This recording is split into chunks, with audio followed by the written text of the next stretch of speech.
So we're here on the Yozma IN 10. We're gonna go over some basic wheelie information.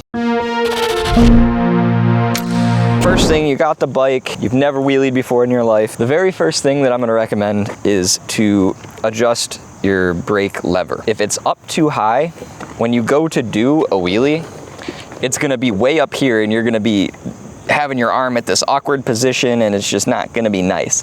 So you want it to be in a position to where it's comfortable for you. Otherwise it'll cause like a lot of arm strain. And then next, the brake sensors, you gotta locate those and you gotta just delete those. We don't need those where we're going. We want the brake to be able to be engaged and still be able to use the throttle. Now you just got your bike and you're just getting into riding it. Definitely ride it a little bit first, break in the brakes and just get used to the bike in general before you just go out and just start trying to wheelie it.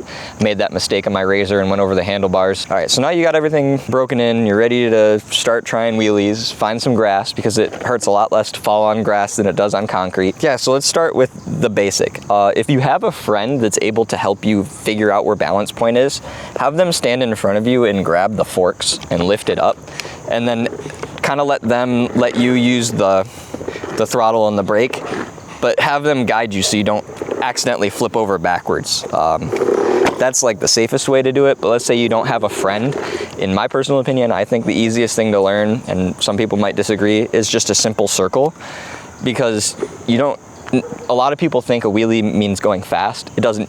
Going fast means nothing. You can literally almost stand still and do a wheelie and like just kind of walk with your foot and use your body weight. I mean, you're gonna like tip over backwards a few times, like you're gonna do this a few times off the back of the bike, you know, or you might completely just slowly flip over backwards, but trust me, when you're not moving, it doesn't hurt to fall. So just give it your best, you know, wear padding, so that way if you do tip over backwards, you're okay. And work on body positioning, like change your body position around as much as you can, because you can see that you can pull too far back and you can lean too far forward and that'll push you back down. So play with your body positioning. So another thing is the pop-up, just getting used to giving it enough throttle to where it's getting it close enough to balance point to where you're not just flipping the bike over and you're not doing just one of those. It's a fine-tuned practice to be able to pop it up. Like, I'm not even gonna touch the brake if I can help it. You know, so getting it to that point even is a good start, just practicing just the pop-up. You can do 2 feet down. It will give you more brake and more stability because you can use your feet as a brake. Like this whole time I'm not using a brake whatsoever. So the seat's really slippery though. That's kind of what you're going for. You're trying to get to balance point. 3 stages to balance point. There's the low part of balance point where you're still kind of chasing it out, but not really. You're kind of maintaining like a speed. And then there's true balance point, which is going to be where the bike's floating and you're able to let off of the throttle. And then there's the back of balance point, which is when you're dang near about to loop over. So you're trying to get true balance point. You're trying to be able to get the wheel up to the point to where the bike feels weightless and you can let off the throttle. So what you're trying to do is you're trying to get the bike up to the point to where you can let off the throttle entirely and still be balanced.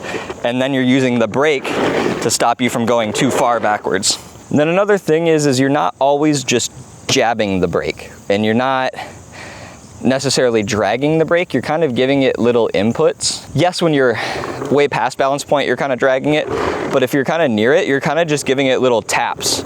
You don't have to slam it, because that's going to make you look like this, and it doesn't look right. So if you just kind of tap it, it kind of smooths out the wheelie, and it feels much more controlled and a lot less jerky. So brake modulation, brake control, very important. And mind you, these are just little steps. You're not going to be a professional overnight, but these are little things to take into consideration while you're practicing, and you'll get better, trust me. Seat time, seat time, seat time. So starting out, you really have 2 options. Option 1 is you can do both feet down or 1 foot up, whatever you feel most comfortable doing, just going in a straight line. And if you start gaining speed like this, just set the front tire down. Don't continue to chase it out, because you're not learning anything at that point. You're just chasing a wheelie, and that's teaching bad habits. So what you want to do is you want to be able to do the wheelie so slow that you come to a complete stop. So you want to be able to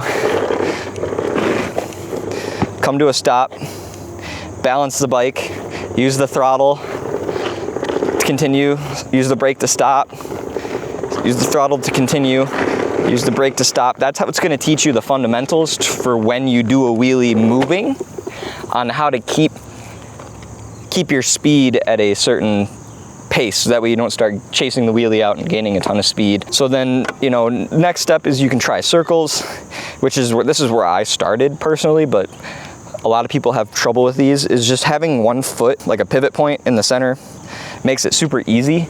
So when you pop it up, you're just using that foot as a pivot point. And like literally the very first thing I did when I got my razor, and this is a completely stock razor, by the way, where the throttle's an on-off switch. I just went in the basement and I was just doing this with it. And it was the middle of winter, and this is literally how I learned like the fundamentals. And then like the very first day I actually took it outside, I thought I was a professional, and went right over the handlebars in front of some kids trying to be cool. Definitely take your time, don't rush progression. So next, what you can try once you're starting to get the 1 foot down mastered is you can try putting both your feet up. Yeah, I can't.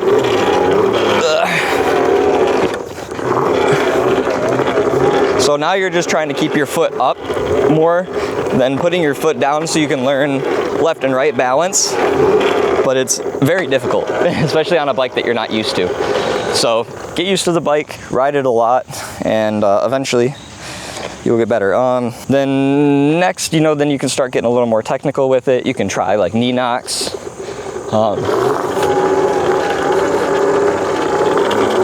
Which is a fairly comfortable thing. Oh, real quick, let me touch on something. Sorry. So each person has what I like to call home base, the way that you feel most comfortable riding. For me, it's generally a sit down or a knee knock. Knee knock has become like a secondary home base for me. Some people like stand-ups and whatnot. It's completely up to you, so do whatever feels most comfortable to you. A lot of people do learn knee knock just because you have a little bit more control over your body weight, and you get a lot more pull on the handlebars when you're pulling up. But yeah, so definitely figure out which one feels best to you. And even knee knock, you can still put a foot down. It's just a little bit harder. And don't tip the way you don't have your foot out. And then lastly, there's seat stander, which to me is a very awkward one to start out. But once you get it, it's very easy to just kind of pogo stick your way around.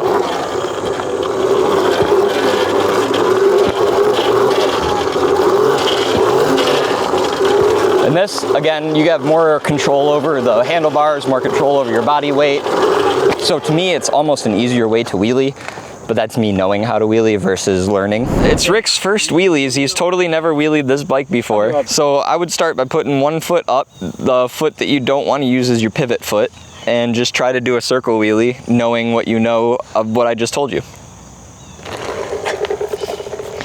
So try to go slower in a tighter circle,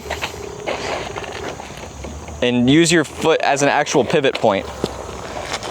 So like try not to like basically put your foot on a spot and try to keep it as close to that spot as possible. There you go, there you go, there you go, there you go. Use the brakes. Use the brakes. Yeah, so there you go. So the tighter the circle, the more you're using the brakes to control, and the further back you have to be to make that turn. So I guess that's another thing that I should be talking about is when you're trying to turn, the further back you are in balance point, the easier it is to turn. So you'll be able to turn sharper if you're further back in balance point. There you go, there you go, there you go. Yeah, so that's the beginning. And then once you get that, then you're gonna do a straight line with just the same thing. and you're just gonna start going for distance, you know, go to a parking lot, start, you know, with 2 parking spaces, and then try to make it to 4, and then to 8, and then so on and so forth, until you could do the whole parking lot. Then once you got the whole parking lot down, you're ready for the streets. You're ready to do blocks. Straight line. So try to slow it down. You're going, like you're chasing it out at that point. You're starting to gain speed. You want to drop it back and use the brake more. So you're still chasing it. So try 2 feet down maybe. Drop it back further. There you go. Further. Further. Until you can completely let off the throttle. You want to be far enough back to where you can completely let off the throttle. And that's true balance point. See how you're having to stay on it, and every time you let off it comes down? It's because you're not far enough back. You gotta feel like you're about to flip over. I mean, yeah, you can try with 2 feet up. So you're gonna have to get rolling, go about 3 miles an hour, and then push down on the forks and then floor it as soon as the forks decompress. Yes, there you go. And that's, like I said, practicing the pop. It's different with 1 foot down than it is with 2 feet down than it is with both your feet up. There you go. And body positioning is very important too. There you go. The reason why Rick is struggling so much with this bike versus per se his Sur-Ron or other bikes that we have is this bike, you really got to use the suspension to your advantage to pop up the front when you're moving, to where with a Sur-Ron you just kind of crack the throttle and the front tire just wants to come up from just power. So 2 completely different bikes, and he's learning. He should have started on a bike more like this, and it would have been easier for him and he'd be less afraid. But the Sur-Ron will definitely strike fear into your heart if you're not ready for it. Pat has never wheelied a bike before, so he's a complete beginner. First things first, kickstand, you want to make sure that's up. This is going to be your lifeline here. This is your rear brake. So at all times you want to at least keep 1 finger on this brake. So what I personally do is I keep all my fingers back except for that one, and that's how I brake. You can use that finger as well, but you have less grip on here. That's just a personal preference for some people. But when you move up to like a more well set up bike, it's only 1 finger. Yeah. This being just a stock bike, you might need 2 fingers to, especially if you're a heavier rider, over 150 pounds. I don't even really mean heavy, but like heavier for the bike. You know, the brakes are not meant for all that, but they do work very well even with 1 finger. So basically what I'm going to do first is I'm going to show you kind of what balance point feels like. So try to keep your 1 foot on and your 1 foot off. Use this to kind of help us balance as much as you can, but don't hit the throttle, okay? All right, so right here is about balance point. So like this is where you can let off the throttle while doing a wheelie. Yeah. So basically what you're trying to do is so when you hit the throttle, hit it very lightly. So you feel how you're going backwards there? Yeah. That's when you want to hit the brake. And then when you start coming back down, that's when you hit the gas. You get what I'm saying? Yeah. So that's kind of what you're attempting to do. So maybe for you, maybe try both feet down, pop the bike up into a wheelie and use the brake to stop it. So this is the pop. This is learning the pop. Crack the throttle and kind of like be ready to pull up with your arms as you hit the throttle. So you're pulling it up like this and just kind of get it to stop like this. So you're just gonna pop and stop it with the brake. You don't even have to be on the bike, just pop it and stop it with the brake. And when you hit the brake, it should stay up. If you're having to fight it and it's going back down, that's fine. You just didn't pop it high enough. Give it throttle to pop it up and then brake to stop it. There you go. So that was a little, not enough. There you go, that's too much. So now you can dial that in and kind of figure it out. Yeah, directly in the middle. There you go, okay, getting there. A little bit more. Too much. There you go. Yes, that was close. A little bit more. Well, you're kind of like getting scared once you get to the top of it. I don't know if it's just how you're holding your wrist, but try to hold your wrist so that when you're down on the throttle, your wrist isn't so far up like this. Yeah.